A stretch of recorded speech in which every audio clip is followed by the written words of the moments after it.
የኢትዮጵያ ንግድ ድርጅት ወይም አለ በጅምላ በደንብ ቁጥር 285/2005 የሸቀጦችን የገበያ ዋጋ ለማረጋጋት ታስቦ የተቋቋመ ድርጅት ነው።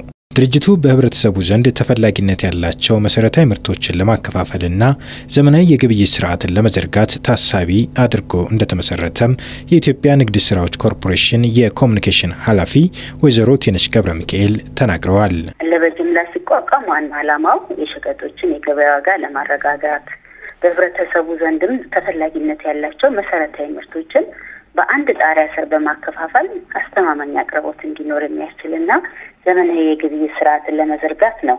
በዚህም እንግዲህ ጥራትና ደረጃቸውን የጠበቁ መሰረታዊ ምርቶችን በተወዳዳሪ ዋጋ ለጅምላ ነጋዴዎችና ቸርቻሪዎች በእነሱ አማካኝነት ለተጠቃሚዎች በማድረስ ዋጋን ማረጋጋት ከተመሰረተበት ዓላማዎች ዋናዎቹ ናቸው።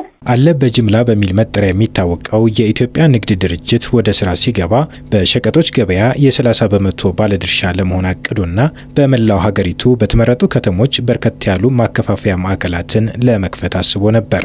ይሁንና በሚፈልገው መጠንና በእቅዱ መሰረት እንዳልተጓዘ የቀድሞ የተቋሙ ኃላፊ አቶ ኑረዲን መሐመድ አጫውተውናል። እናም በሸብሻለን ያልነውን አላሳካንም። ገበያን ግን አረጋግተናል። ፍራቻ ፈጥረናል። መርካቶን አስደንግጠናል። አለ በጅምላ በሩዝ ምርት፣ በስኳርና ዘይት ምርት ከዋናው አምራች ቀጥታ ለቸርቻሪ እየሰጠ እንደገና ደግሞ ሪቴል ማርኬቲንግ ፕራይስ ደግሞ በማስቀመጥ በእያንዳንዱ ይሄኛል በጅምላ መደብሮች ላይ ዝቅተኛ መሸጫ ዋጋ ስናስቀምጥ ሌሎቹ ማርኬቶች እሱን የመከተል ስርዓት እንዲያመጡ አድርጓል። ነገር ግን በተባለው ልክ የሚያንበሸብሽ ምርት ባለማምጣቱ ስኬርሲቲውን አንፈታ። ይሄ ነው በዛን ጊዜ የነበረን እይታ። ይሁንና አለ በጅምላ እሱን መነሻ አድርገው ሌሎች የጅምላ ንግድ ሱቆች እንዲከፈቱ መነሳሳትን ፈጥሯል ይላሉ። ያን ጊዜ ተነስተን የነበረው የጅምላ ንግድ ቼን ማርኬቶች እንደ ኦልማርት አይነት ማርኬቶች ኢትዮጵያ ውስጥ እንዲኖሩ ነበር ኢንቴንሽናችን። አሁን በሽ ገበያ፣ ኩዊንስ፣ ሳንቲም ነኝ ልክ የዛን አይነት ሪቴል ማርኬት ኢትዮጵያ ውስጥ እንዲሰሩ አድርጓል ማለት ነው። ያ ነው ኢንቴንሽኑ። ያን ስራ ነው እንግዲህ ያን ያሳካው። አለ በጅምላ ሲመሰረት በአዲስ አበባ 3 ትላልቅ መደብሮችን ማለትም በመገናኛ መርካቶና ቃሊቲ አካባቢዎች ነበሩት።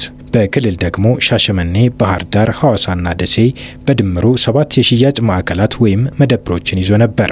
ይሁንና የአዲስ አበባ መገናኛ የሽያጭ ማዕከል አሁን ላይ በልማት ምክንያት ተነስቷል። የኢትዮጵያ ንግድ ስራዎች ኮርፖሬሽን የኮሙኒኬሽን ኃላፊ ወይዘሮ ቴነሽ ገብረ ሚካኤል አለ በጅምላ ከመጀመሪያውም በዓላማው በመስረታው ባሉት የሸቀጦች መደብር አማካኝነት ብቻ ሳይሆን በተለያዩ ክልሎችና በአዲስ አበባ ተደራሽነቱን በማስፋት የተለያዩ ቅርንጫፍ መደብሮችን የመክፈት ዓላማ ነበረው። ያንንም ባይሳካም አሁን ለምሳሌ አንተ እንደጠቀስከው መገናኛ አካባቢ ያለው በልማት ተነስቷል። ቦታው ብዙ ሸማቾችን ብዙ ደንበኞችን የያዘ ዋነኛ ቦታ ነበረ። አሁን ያ በመነሳቱ በአሁን ሰዓት ላይ ግን ያንን የሚተካ ለዛ የሚሆን ምትክ ቦታ በመፈለግ የመገናኛውን ቦታ መልሶ ለመተካት ጥረት እየተደረገ ነው። አዎ የመገናኛ መደብር አሁን የለም በአዲስ አበባ ውስጥ። በአዲስ አበባ ውስጥ ያለው መርካቶ አካባቢ ያለውና ቃሊቲ ያለው መደብር ብቻ ናቸው። አለ በጅምላ ከሀገር ውስጥና ከውጪ የፍጆታ ሸቀጦችን ወይም ምርቶችን በመግዛት በጅምላና በችርቻሮ በተመጣጣኝ ዋጋ ለተጠቃሚዎች ያከፋፍላል። የሀገር ውስጥ አምራቾችን ለማበረታታትና የውጭ ምንዛሬን ለማዳን የሀገር ውስጥ አቅርቦት የሌላቸውን ብቻ ከውጪ ይገዛል። ለመሆኑ አለ በጅምላ ምን አይነት ምርቶችን ነው ለሸማቾች ሆቴሎችና ሬስቶራንቶች የሚያቀርበው? ወይዘሮ ቴነሽ ገብረ ሚካኤል አሁን ለምሳሌ ለሆቴሎች፣ የዳቦ መጋገሪያ ቤቶችና የተለያዩ አገልግሎት ሰጪ ድርጅቶች የግልና የቤት ንጽህና መጠባቂያዎችን፣ መቆያና ጣፋጭ ምግቦችን፣ የጽህፈት መሳሪያዎች፣ የታሸጉ ምግቦች እንዲሁም ፓስታ፣ መኮረኒ፣ የዳቦ ዱቄት ለደንበኞቹ ባለው የመረጃ ትስስር በጅምላ የማከፋፈል አገልግሎት ይሰጣል። የሸማቾች የህብረት ስራ ማህበራት ደግሞ አሁን ከጠራኋቸው ምርቶች በተጨማሪ መንግስት በሀገር ውስጥ የምርት እጥረት ሲኖር ከውጭ ሀገር ገዝቶ ለህብረተሰቡ የሚያቀርበው ለምሳሌ የምግብ ዘይት እንዲሁም የስኳር ምርት እጥረት ሲኖር እነዛን የሚያቀርባቸው ምርቶች ባለ በጅምላ በኩል በአካባቢው በአዲስ አበባ ከሆነ የአዲስ አበባ ንግድ ቢሮ፣ በክልል ከሆነ በክልል የንግድ ቢሮዎች የሚሰጡት የኮታ ድልድል መሰረት የዋጋ ተመን ተሰርቶለት የዋጋ ተመኑን የሚያወጣው አለ በጅምላ ሳይሆን መንግስት ባወጣው የዋጋ ተመን ለተጠቃሚው ያከፋፍላል። ያከፋፍላል ማለት ነው። አገልግሎትን የሚሰጠው በዚያ አኳኋን ነው። አለ በጅምላ ወይም የኢትዮጵያ ንግድ ድርጅት ከ2008 ዓ.ም ጀምሮ በኢትዮጵያ ንግድ ስራዎች ኮርፖሬሽን ስር በፍጆታ ዕቃዎች ንግድ ስራ ዘርፍ በሚል ከሌሎች 3 ድርጅቶች ጋር ተዋህዶ ከዚህ በፊት ይሰራ የነበረውን ስራ አጠናክሮ ቀጥሏል።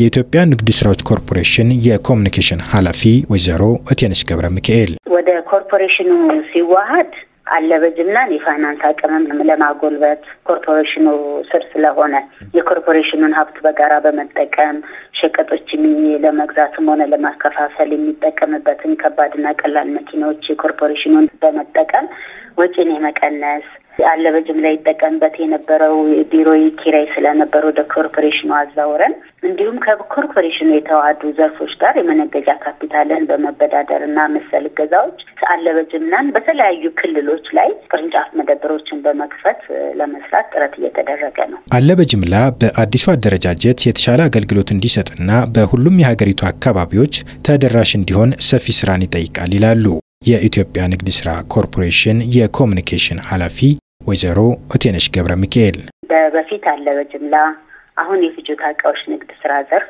አሁን ደግሞ በኢንዱስትሪ የግብርና ምርት ዘርፍ ተዋቅሮ የግብርና ምርቶችንም አንድ ላይ በማጣመር የተሻለ አገልግሎት ለህብረተሰቡ እንዲሰጥ የኮርፖሬሽኑም ጥረት አለ። በዚህም ዙሪያ ላይ ደግሞ መንግስት ካለው ከስራው አስፈላጊነትና ከመደብሮቹ አስፈላጊነት አንፃር መንግስትም ለዚህ አገልግሎት እገዛ አድርጎ በተለያየ ቦታ ላይ የፍጆታ ዕቃዎች መደብሮች ቢኖሩ የተሻለ ነው ብለን እንላለን።